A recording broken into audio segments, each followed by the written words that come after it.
meeting on April 27th, 2021. This meeting is an open session of the Roselle Park Board of Education held under the Open Public Meetings Act of the State of New Jersey. Notice of this meeting was sent to the Star Ledger, Local Source, the Home News Tribune, the Borough Clerk, school offices, and the district website. Roll call, please. President Carlstrom. Here. Vice President Falcon. Mr. Fernandez. Here. Mr. Harms. I'm here. What happened to my Mr. lady? Hemingway. Here. Ms. Infante. Here. Ms. Kirkland. Here. Ms. McLeod-Cato. Here. Ms. Quintella. We have quorum. Thank you. Please stand for the flag salute. I pledge allegiance to the flag of the United States of America and to the republic for which it stands, one nation, under God, indivisible, with liberty and justice for all. We will now move into our first public portion for agenda items only. Each member of the public may speak a maximum of 3 minutes and adhere to the following: have full name written on their profile, raise their hand icon on Zoom, wait to be called by the board secretary.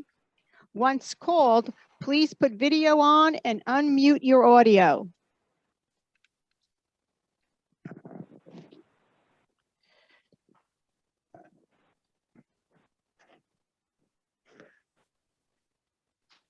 Mrs. Callus, do we have any member of the public? No hands? Seeing no hands, I will close this public portion and move to committee reports. Are there any committee reports this evening? Yes, President Carlstrom. 1 second.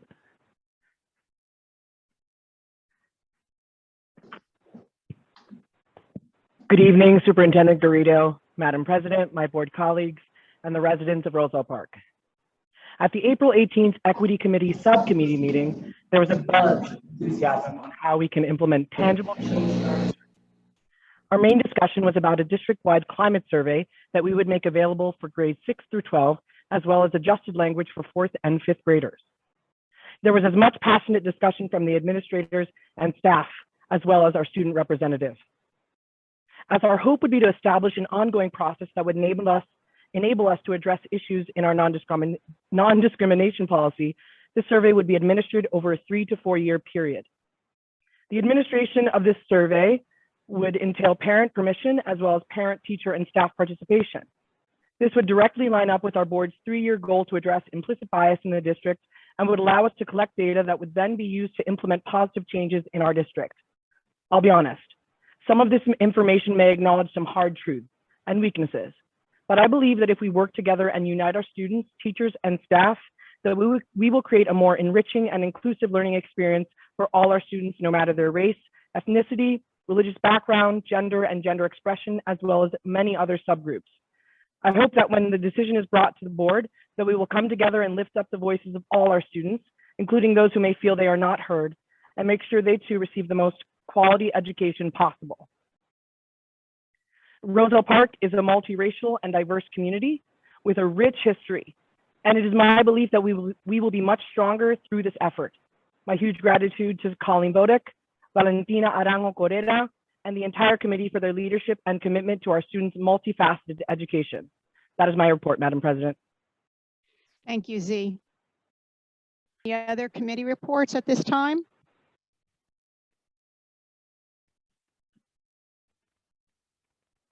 Seeing none, we will now move on to the superintendent's report.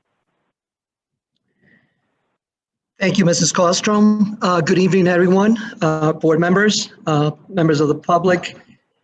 This evening, I do have a longer report since we are also conducting the budget presentation. I do want to begin by reporting on our reopening efforts, as I've been doing for the past 7-8 months. It feels like 3 years. but we're moving along, and more than ever, I am very confident that things will continue to move forward. The vaccine is here. Many of our staff members have taken advantage of it.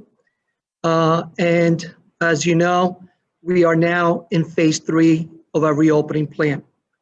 As of today, our grades pre-K through 6 and grade 9 are attending school 4 days a week. Beginning May 3rd, next Monday, the remaining grades 7, 8, 10 through 12, will begin attending school 4 days a week. We're combining the cohorts. The elementary schools are doing great. Our students are happy to be back. I believe we have close to 80% of our students returning to in-person instruction at the elementary level. We will take a survey for our middle school and high school once everyone returns, and then I can report that out to our audience and to the board members. Our plan right now is on May 10th to return 5 days a week with a 1 session from 8:30 to 12:30 and no lunch served for the remainder of the year. The reason for that is that lunch continues to be a challenge, both supervision of students as well as with the social distancing. But we are in a better place than we have been since this pandemic began. We're going to be 5 days a week with 4 hours of instruction a day. Again, our future plan is in September to return full day, full week, every student that would like to come in. As of now, the governor is still giving an option for those that are medically compromised to have the option to stay remote. As of now, for September, staff and students. We don't know where we're going to be in August or even September, but we are very confident that we will continue to move in the right direction. And another note, we had our visit from the County Office of Education on April 14th to complete our CPAC monitoring. It was a very productive and really a pleasant meeting with our board, with our county office and our central office administrators. I want to thank Mrs. Callus, Mrs. Salvo, Ms. Mormello, and Ms. Bodick, who joined me. And I can tell you, I left that meeting so confident that the county Office of Education, the county superintendent, the BA, the supervisor of special ed, were extremely impressed with the programs that we highlighted for them. And I'll tell you, I really am confident that we are going to do very well in our monitoring. Right now is under review. Most likely we will get a letter from the state in approximately 6 to 8 weeks to let us know whether we continue to be highly effective or not. I am extremely confident that we are still a highly effective school district. Our the school performance reports were out by the State Department of Education on April 7th. They are all in the website with a letter from the superintendent explaining the school performance reports. Please visit. An email was sent out to the parents as well, and see how your school is doing. Obviously, this year is a little different because of the pandemic and not having the state test last year, but in general, we are doing well. We saw growth in both student growth as well as in student achievement. So we're very happy, and we're going to see continued growth in the coming years, particularly at the high school level, with the programs that we have in place, dual enrollment, a higher percentage of students taking AP classes, and so forth. This month, we are celebrating Autism Awareness Month. There have been a lot of celebrations and awareness for this very special group of students that we have in our district, as well as this week was the week of the young child, and our preschool, pre-K classes have been celebrating as well. We will put out a link with some of that celebration on the website.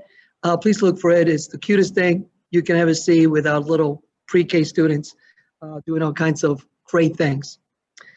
And I really want to take a moment to celebrate, even though we are going through this pandemic, our students are doing an incredible job, both academically as well as in the athletic field. So I want to take a moment to celebrate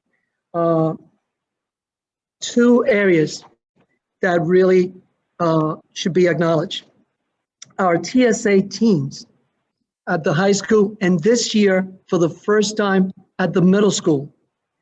And TSA, for those of you that are new, I know it's been reported in the past, is Technology Science Association. The state has competition, and then also at the national level, there is competition as well. Our middle school, first year in competition at the TSA state level. The promotional design team finished second place and third place. There were two submitted and both placed first year in the competition. Our high school students, our architectural design finished in first place in the state. Our 2D CAD group finished in first place in the state. This is little Roselle Park going against a lot of the bigger school district, as well as some of our technological schools and so forth. Our fashion design and technology finished in third place. Now, photographic technology finished in third place. They should be congratulated. I am hoping that we can recognize them at a later board meeting. I'm hoping that in June we can recognize those people that really have stood out, students, of course, and our staff as well this year. Also, in our athletic department, excellent news that have come from that area. A volleyball boys team won their first ever playoff match in school history by defeating Newark Collegiate High School 2-0. The first playoff win for a volleyball boys team. We don't have the name, but we will recognize those students as well at a later date. Wrestling teams, 6 wrestlers qualified for the NJSIAA North region. There were 2 outdoor matches for the first time of the history of Roselle Park Wrestling. One was against Cranford, the other one was against ALJ. Our final record was 4-3. Obviously, it was a condensed season due to COVID and some of the matches that needed to be canceled. One wrestler stood out, Mason Harms, took second place in the NJSIA North 2 region at 120 pounds, qualified for the 2021 NJSIA Individual State Tournament. All of these students and all of these athletes should be congratulated. And again, they will be properly recognized at our June meeting. We'll have a big audience that night, and we'll take a long time, but we will recognize them. So now we would like to introduce our 2021-22 school budget. And I want to begin by thanking Mrs. Callus, our business administrator,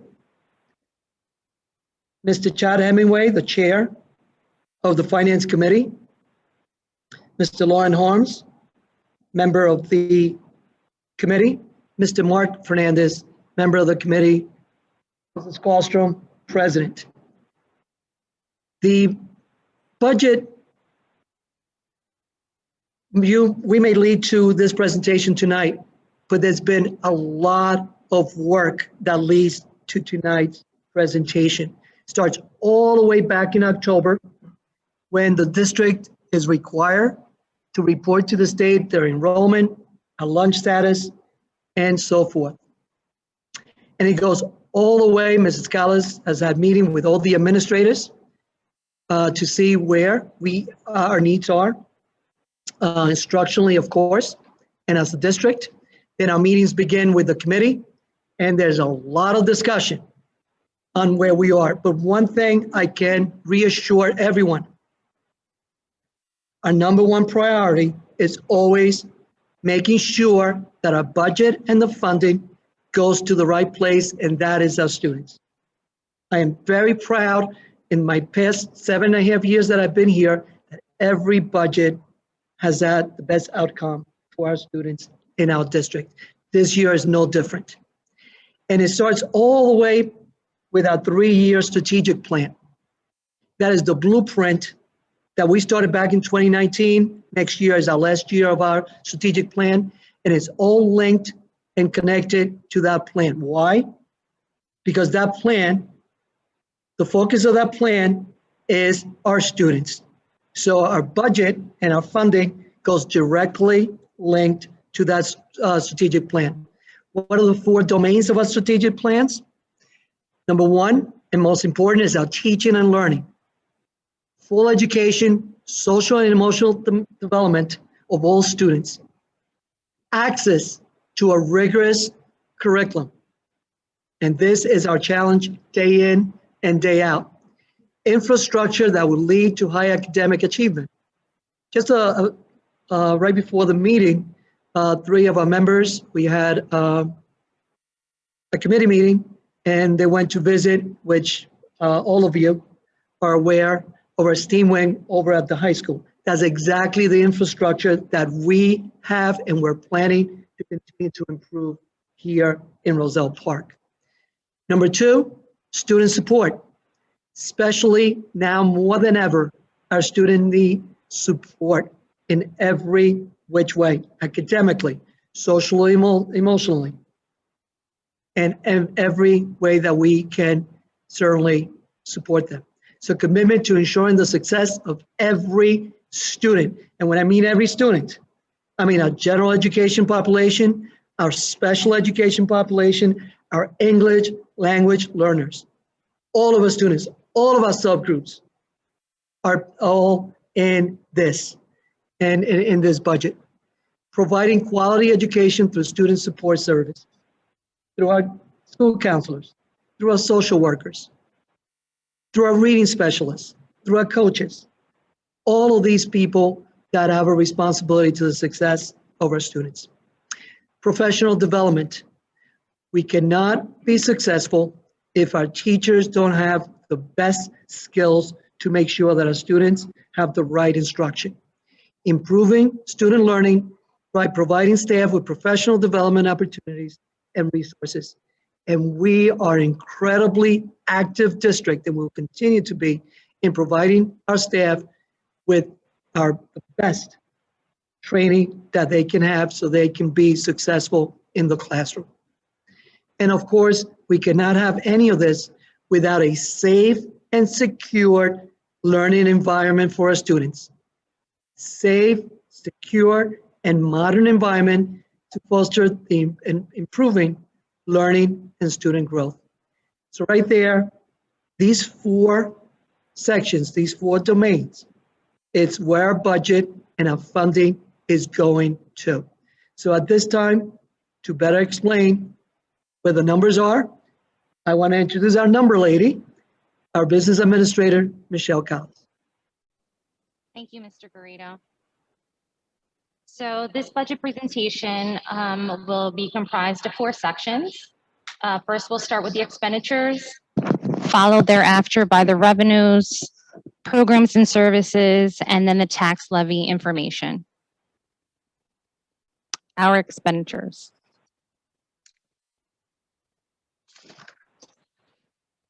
During this budget cycle, there were some cost drivers that had an impact on our budget. Within this budget, there were increases in salaries that equated to over $576,000.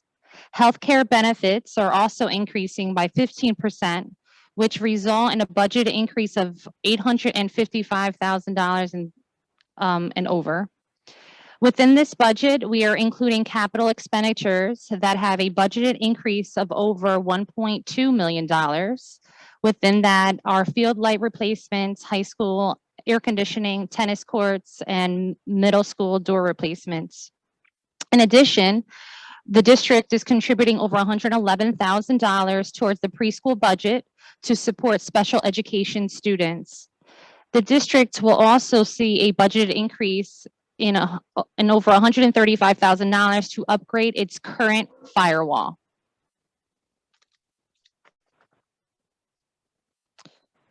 Our total budget is equated to $42,796,055.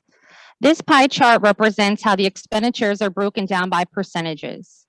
20% of the budget is attributed towards employee benefits. 2% is budgeted for transportation. 6% is for administrative expenditures. 13% is attributed to facility expenditures, which includes all custodial, maintenance, security, capital projects, and debt service. And the majority, 59%, is going directly to student programs, which include regular education, special education, bilingual education, co-curricular activities and athletics, early childhood, after-school programming, and summer programming.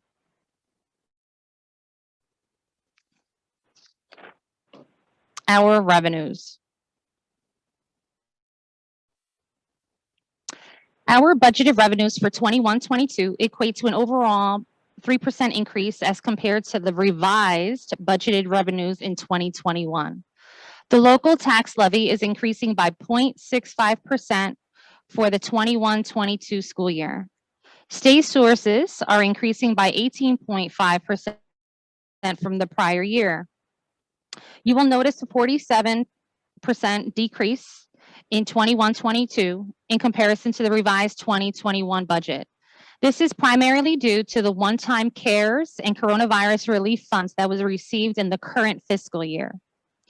Other sources include tuitions, carryover funds, miscellaneous revenues, student activity funds, scholarship funds, budgeted fund balance, and prior year encumbrances.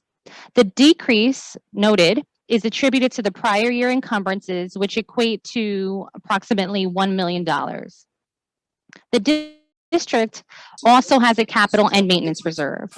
The 21-22 budget includes a capital reserve withdrawal of $300,000, similarly to that of the 2021 budget. Overall, there is a $1.2 million change from the 2021 revised budget to the 21-22 proposed budget, which equates to a 3.04% increase. This chart represents how our revenue is broken down by percentage. The majority, or 54%, of the budget is funded via the local tax levy, followed thereafter by state sources, which equate to 39% of the budget. Other sources represent 4% of the budget. Federal sources attribute to 2% of the budget. And lastly, the reserves account for approximately 1% of the budget. Oops. Okay. Local tax levy. The following chart represents the changes in the local tax levy over the course of the last 5 years. This year, the net change, as I mentioned earlier, from 2021 to 21-22 budget shows an increase in 0.65%. The budgetary per pupil cost section of the budget represent how much the district is spending per child on each budgetary subcomponent. Of the total $17,279 per pupil cost, classroom instruction represents 61% of that cost, which includes teacher and paraprofessional salaries, benefits, supplies, and textbooks. Followed thereafter by support services, which account for 17% of the per pupil cost. Support services include child study teams, related services, guidance, health, social workers, attendance, and library services. Administrative costs per pupil represents 10% of the per pupil cost.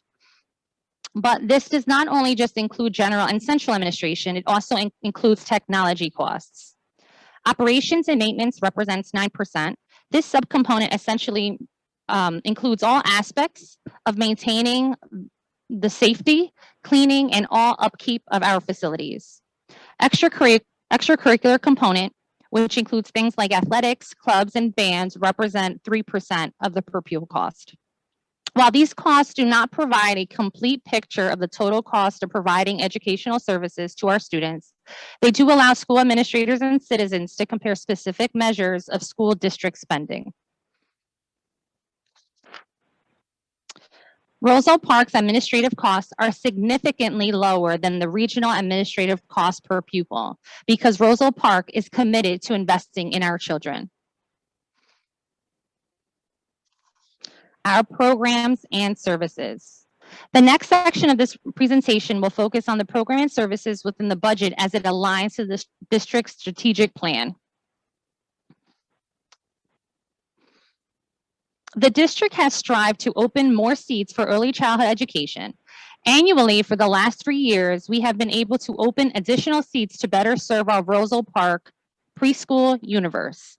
I am happy to announce that this year we are able to seat all 4-year-old Roselle Park preschool students that entered into the lottery. Next year, we plan to have 1 preschool classroom at Aldine, 4 at Robert Gordon, and 2 at Sherman. In addition, we will also have a preschool disabled class that is also at Sherman, but that is budgeted under our operating budget, not the preschool budget. Overall, the district has been able to increase 333% available seats to our 3- and 4-year-olds since 17-18.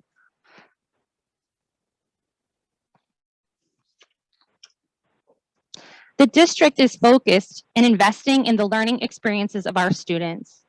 During the 2021 school year, the planning phases of a new math initiative, Algebra for All, commenced with the planning phases of a new math initiative started in 2021.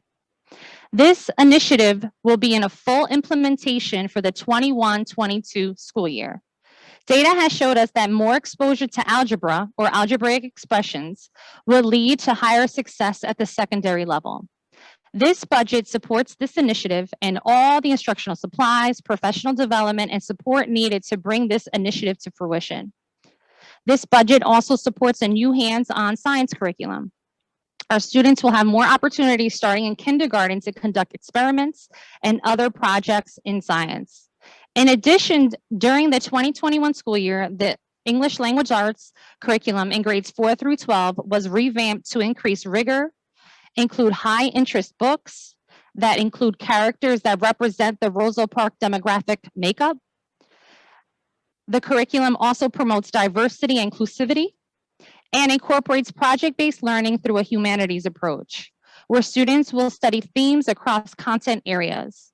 The 21-22 budget supports the continuation of this at all grade levels, and the theme will expand into other subject areas. This budget also supports a new library and media center program in grades K through 5. In addition, this budget supports new financial literacy courses provided in grades 6 through 8. Financial literacy topics will also be threaded within the elementary level as well.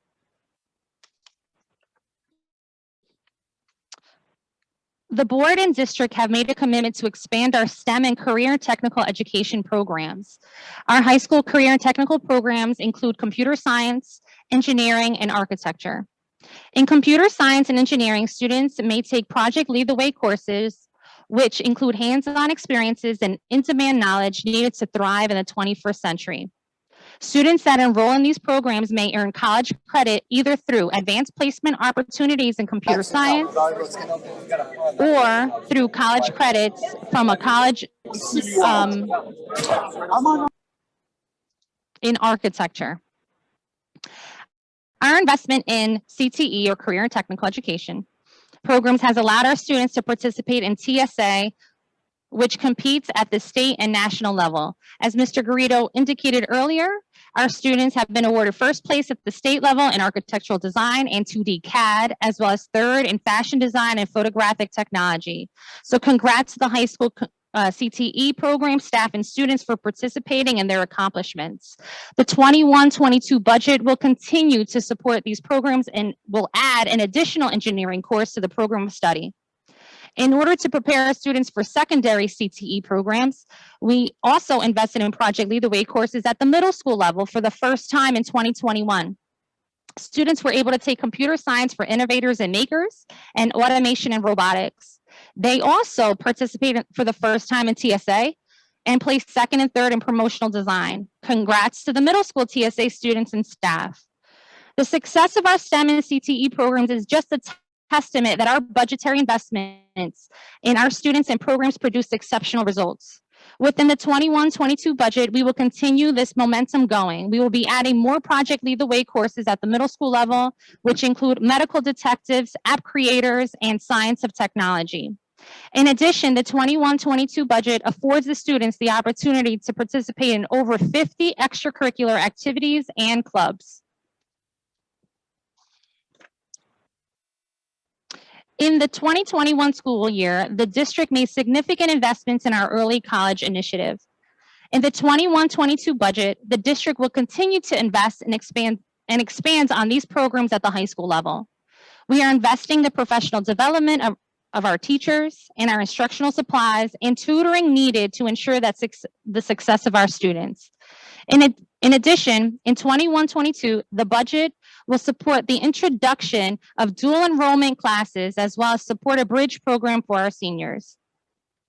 For the first time this year, the district was able to support some students the ability to graduate with a seal of biliteracy on their diploma. We will continue to support and expand these efforts as we acknowledge the importance of biliteracy in the 21st century marketplace. The high school also helps to continue to collaborate with Kane University in the area of medical research. As an indicator of success in our early college initiative, we are projecting 179% growth in advanced placement exam participation since in the last 3 years. On average, 65% of students receive 3s, 4s, or 5s, which can result in college credits. Kudos to our students and staff that continuously support and prepare our students for college.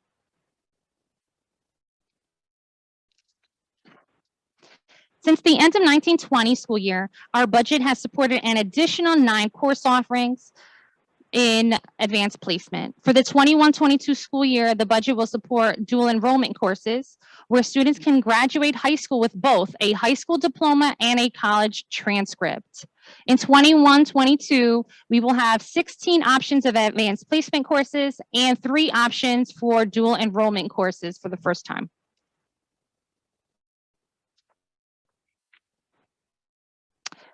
The budget will continue to and expand our after-school programs, our summer programs, and Saturday programs because here at Roselle Park, our children come first. The budget also includes an investment in our athletic programs. This slide depicts all our athletic program offerings. In summary, the budget will continue to invest in teaching and learning. This budget has over $700,000 in instructional materials and supports a one-to-one device initiative district-wide starting at the preschool level all the way to grade 12. As mentioned previously, the budget supports STEM and early college and curriculum updates, revisions across content areas. Domain 2, support services. The 21-22 budget continues to support our support services, which includes guidance counselors, related services such as speech, OT, PT, social workers, instructional coaches, college and career readiness, crisis center, mental health support, social emotional learning, and will continue to support a multi-tiered support system. In order to support our teachers and make them the superheroes that they are, the budget includes an investment in professional development.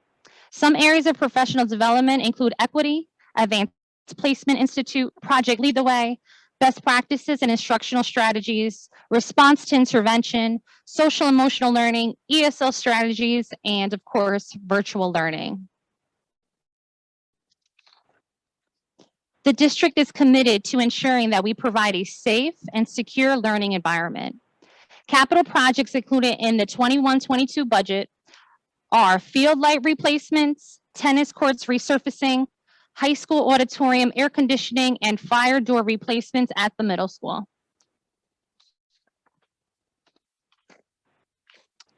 The district is committed to bringing all students back full-time for the 21-22 school year.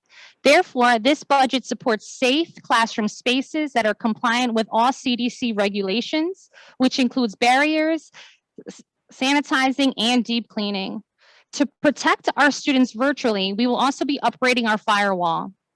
In addition, we will be relocating our server at Aldine into a more secure location. The budget will continue to support security and safety measures, which include the expansion of keyless entry points, cameras, visitor management systems, providing PPE, plexiglass barriers, and all necessary cleaning supplies as needed, just to name a few. The 21-22 budget also includes over $600,000 to maintain our buildings, which includes inspections, repair work, and maintenance supplies.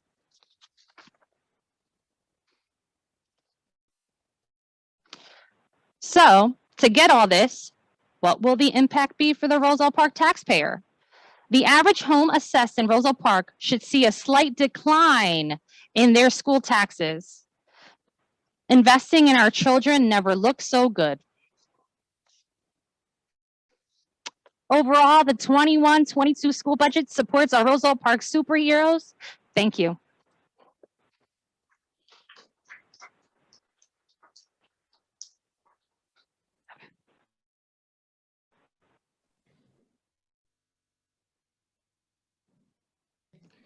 Thank you, Mrs. Callus.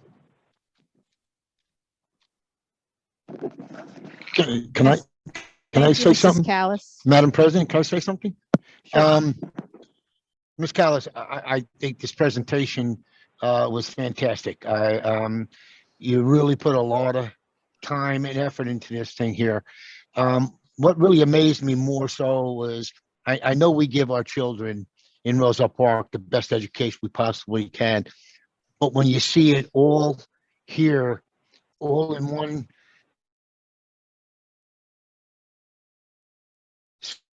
slide, or not, the administration and this board and previous boards have done an outstanding job to ensure that our children get the best education they possibly can. And I want to thank each member on the board for their help in this. I thank the administration for what they've done. I just think it's outstanding. And I got to think that the audience and our community, after seeing this, if they have, and if the people who have seen it pass it on, I think we really, really, really do take our children's education very seriously. I really do. And Ms. Callus, thank you again. Mr. Hunt, just to add, this presentation will be posted on the website as well. Okay. So anyone who is not present and would like to see it, please pass the word around. It is impressive. Every single penny that we put together goes towards our students. And, you know, I'm very proud of that, very proud of that. Mrs. Holstrom, may I just make a correction? Before I announced that the boys volleyball team was the first in the history of the volleyball program to win, is the girls. And my apologies, girls, you worked so hard and you deserve all of the acknowledgments. So my apologies. You will be recognized in June. It's, you know, all these changes in season, COVID is doing a lot of really bad things. But anyway, girls, congratulations. You deserve all of the recognitions and the recognition in the world. Thank you, Mr. Emily. Thank you. Madam President, if I could just add a little bit to the talk about the budget.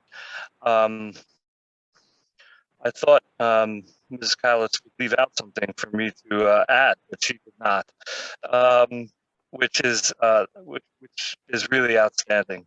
I just want to thank Ms. Callus, I want to thank Mr. Guido and the Finance Committee for this. We have a really great balanced budget, which, like you said, goes all to the kids. And you know, despite some significant cost drivers, we were able to do that. And we're going to do some nice things for our kids, for which is our #1 priority, but also for the community at large. And just want to say thank you. And with no impact to taxpayers, which is the true bonus.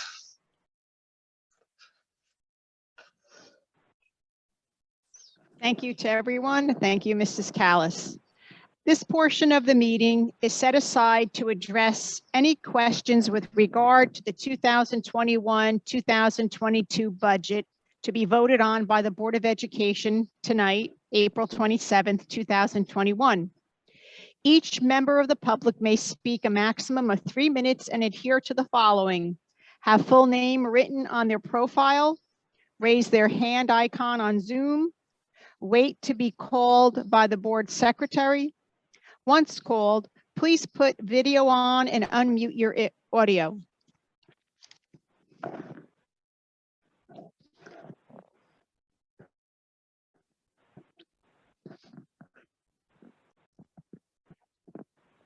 Do we have any members of our audience? I see a hand. We have Jackie Garcia. Please state your name and address for the record.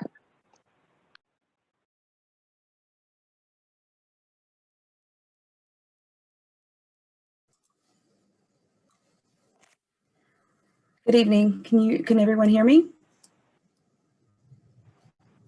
Good evening. My name is Jackie Garcia, 600 Laurel Avenue. I have a quick question on the budget. Thank you everybody for working on it. It definitely does seem like there is a distribution across all departments, and I was very happy to hear the breakouts specifically for special education and those programs that are funding being designated for those. I'm particularly interested in 2 areas. One was the $600K for overall maintenance of our facilities, of our buildings, and more specifically what that includes. If that includes inspections, are those yearly inspections? Is it facade improvements? Is it just external, internal improvements? Just a little bit more detail about that. And then secondly, I know that there were 4 projects highlighted as part of the capital program, but I do recall last year there were some additional projects specifically at Sherman Elementary School as it relates to the paving of the lots and just some additional maintenance.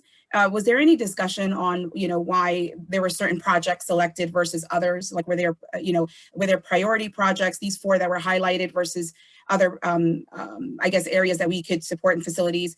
I know that the lights are, a big ticket item on tonight's budget. But, in kind of looking at COVID and the effects that it's having on not only a social emotional learning, but on our facilities too, like improvements on our facilities. I just want to know what was the reasoning and the discussion around selecting these 4 projects as our top priority projects for this year.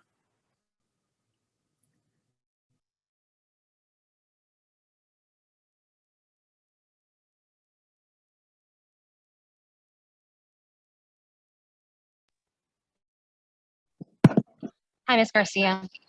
Can you hear me? So the $600,000 for maintenance includes inspections. It includes repair work that may not be planned. It could just maintenance of the schools. Let's just say a door needs work or something needs happening. So it could be done with both internal our internal maintenance and or vendors that can come in to do work. So it could be an array of different things, but we always put a set aside because you just know what's going to happen. You can have a leak in a roof one day, and you're going to have to put patchwork. So that's the kind of stuff that we put money aside to make sure that our facilities are up and safe. And to go on to the next part of how do we prioritize capital projects. So we meet quite often with the facilities committee, and we devise a list of wish lists, if you will, or things that are in need. Obviously, safety and security take precedence. So we've, i.e. the fire doors, that is a safety concern. So we are addressing that. The lights obviously have been a talk for many, many years. So we're bringing them to fruition because as you'll see on today's agenda, the track renovations and tennis courts are in play to start for this summer. So to wrap it all up, we're going to throw in the field lights. Now, as far as COVID is concerned, that's how the AC at the high school got put into play, because we do need better filtration and ventilation in the high school auditorium. So again, we make a priority list and we decide what goes on and what we could afford to make things come to fruition. Thank you, Ms. Callus. Thank you so much. Ms. Garcia, just to follow up on what Ms. Callus is saying, over the past 8 years, as you know, we have 2 buildings that are over 100 years old. That would be Sherman and Robert Gordon. We had to replace a boiler 3-4 years ago. That was a huge expense. The roof at the middle school leaked really badly over 2-3 years ago. That had to be replaced. So, as these buildings are aging, we really need to consider, putting these large numbers in place for any type of those emergencies. So, just to follow up on that. Thank you. The next hand I see is Francesca Hunt. Please say your name and address. Hi, everyone. My name is Francesca Hunt, and I live at 620 Larch Street. My question was in regards to the budget for the summer programs. I noticed on one of the slides that you showed that it included some of the summer programs would be ESY, a Saturday program, a remedial program. So my question is, which grades are these programs for specifically, and what are the eligibility requirements for a student to participate in those programs?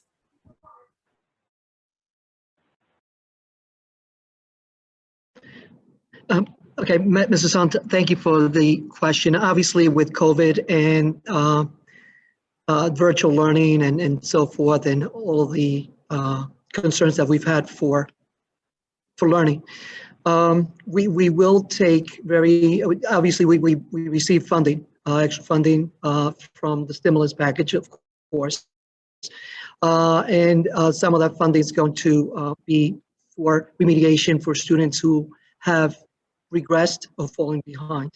As you know, we are very actively assessing student learning through our Linked program, and we'll continue to do so. So that will be definitely one of the qualifying, but that's not the only one. We will certainly listen to our classroom teachers to see students who may benefit from these type of either the summer program, the after-school programs, and so forth. The ESY, of course, it's mandated, to have for our special education students, but certainly we will use multiple factors to select our students, and that will be across grade levels because we have seen regression, whether it's in the early age group all the way to high school. So it depends on the programs and the learning loss that students have experienced. I don't know if that fully answers, or if you need No, me yeah, to. thank you. Yes, no, that answers the question, because as I know it was mentioned earlier that many students have achieved and they're doing very well, Yes. which is great to hear, but there are a good chunk of students that have had severe learning loss, especially in reading levels, writing skills, math skills. So I was curious to see, if a student's not eligible for ESY, is there going to be any support for students who have had some learning loss? So Yes, the answer to that is yes. okay, thank you. You're welcome. All right.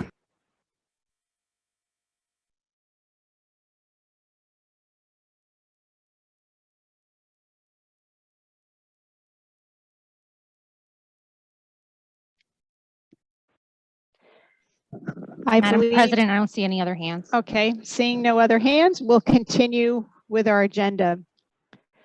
At this point, agenda item 1, district policy and regulation, first reading. 2, well, now agenda items 2 through 18. 2, staff appointments. Wait, 3, we gotta take it. We have to sorry, take a vote on one. okay, thank you. So I'll we, move item thank one. you. And then may we have a second? And then roll call, please. Am I on? Yes. Yes. Vice President Falcon, Yes. Mr. Fernandez, Yes. Mr. Harms, Yes.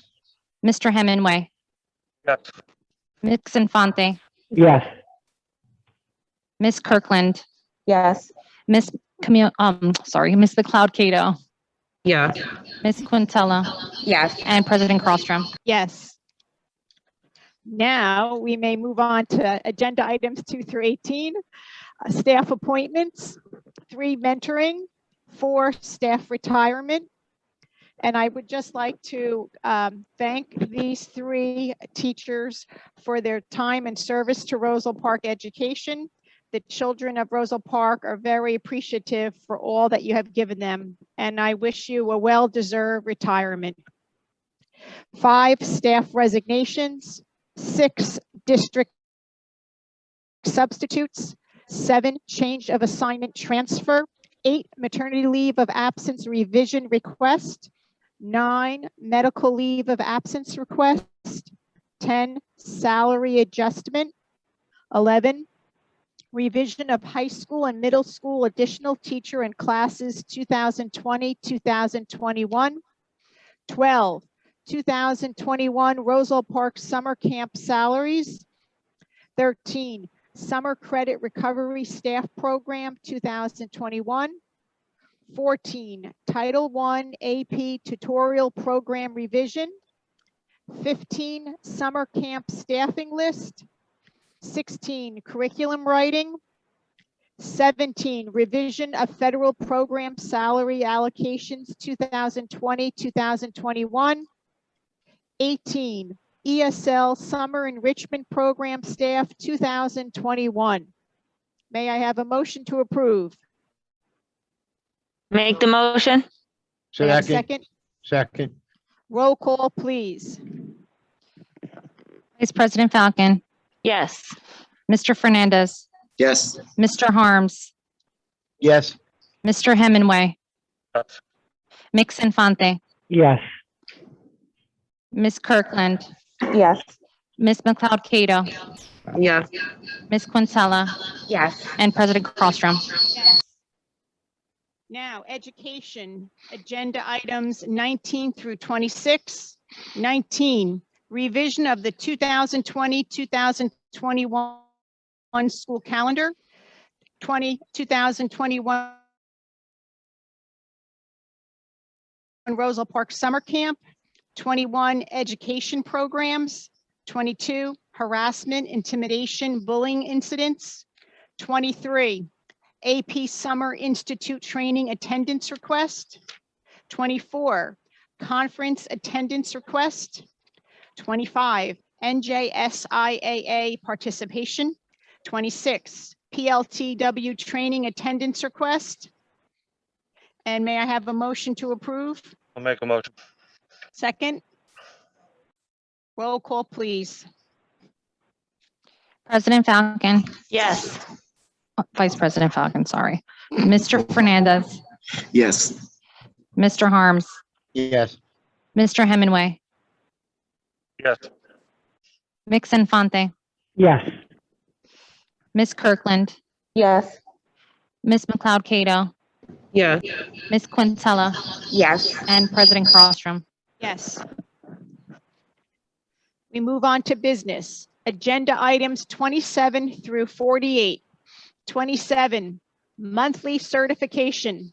28, approval of bills. 29, approval of minutes. 30, secretary treasurer reports. 31, Power Back Teen Dating Abuse Program grant. 32, bus evacuation drills. 33, donation acceptance. 34, donation acceptance. 35, grant application. 36, adoption of the 2021-2022 school year budget and tax levy. 37, tuition rates. 38, National Purchasing Cooperative. 39, Cooperative Pricing System Agreement. 40, Parent Transporting Contract, Route PC-02. 41, Employee Insurance. 42, Solar Program. 43, Use of Building and Grounds. 44, National School Lunch Program Reimbursement. 45, 2021-22 school lunch prices. 46, bid award, Aldine and Sherman Elementary School door and frame replacement. 47, budget transfers. 48, bid award, track renovations. I'll make a motion Thank you. And and second, congratulate you for getting through that. thank you. And a motion, no, roll call, please. Vice President Falcon, Yes. Mr. Fernandez, Yes. Mr. Harms, Absolutely. Mr. Hemingway, Yes. Ms. Infante, Yes. Ms. Kirkland, Yes. Ms. McLeod Cato, Yes. Ms. Quintella, Yes. and President Crosstrom. Yes. Now on to continuing business. Is there any continuing business?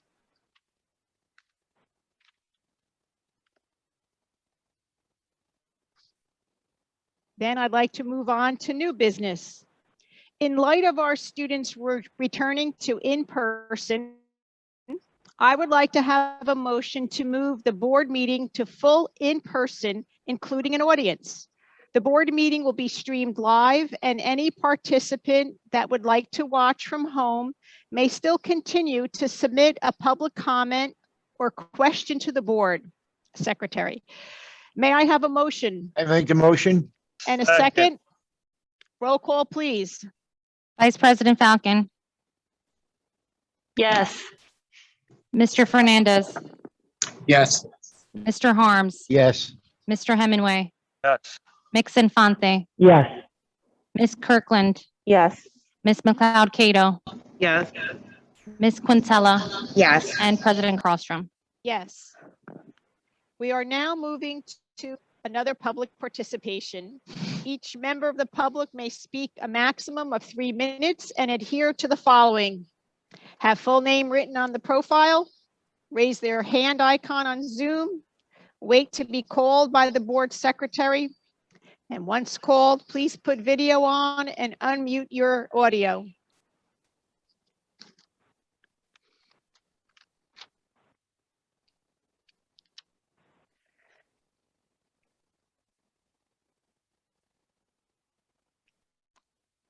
Oh, I see someone. Jackie Garcia, if you could kindly state your name and address for the record.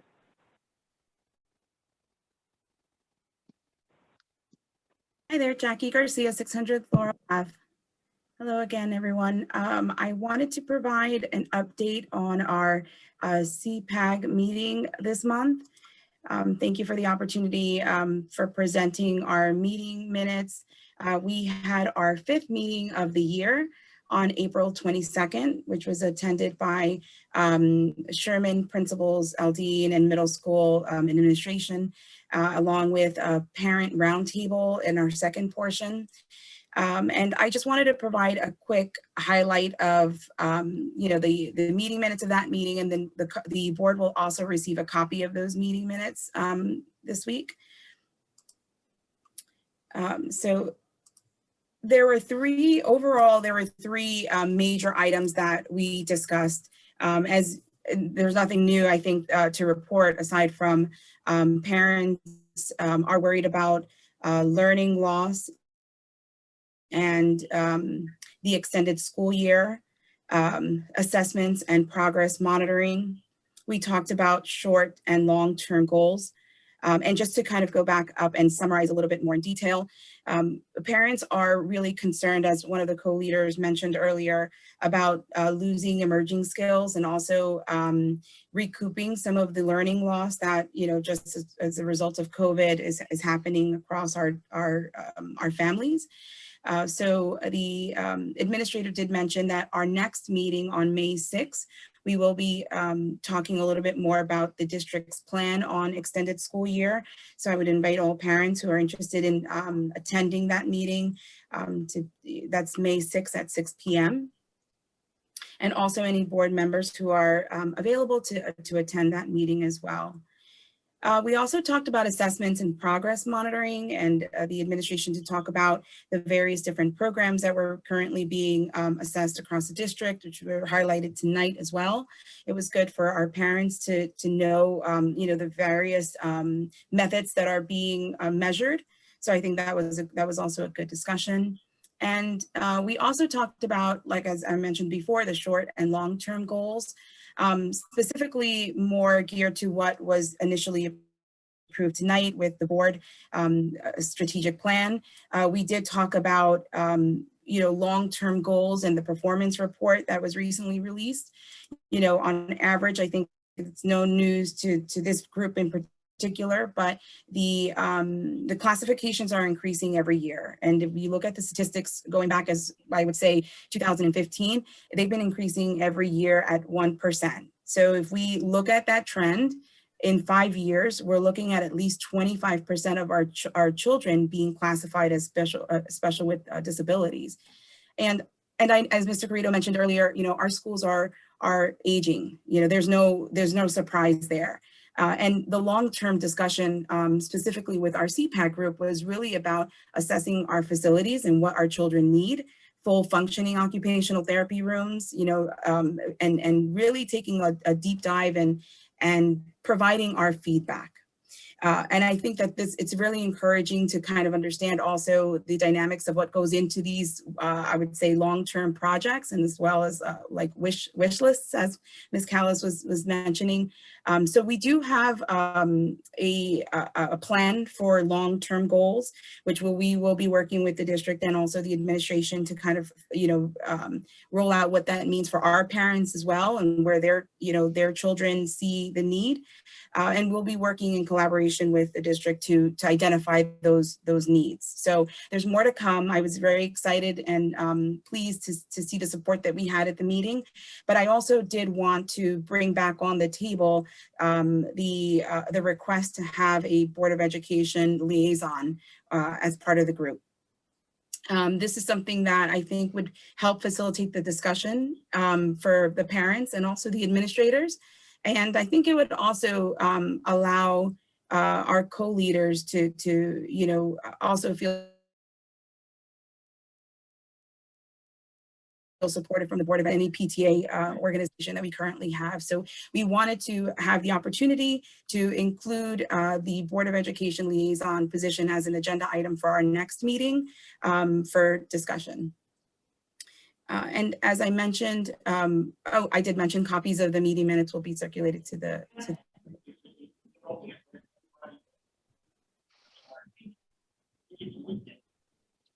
And that's all I had, unless you wanted to comment on our agenda. Thank you. Thank you, Mrs. Garcia. We appreciate it. Thank you. Any other members of the public out there?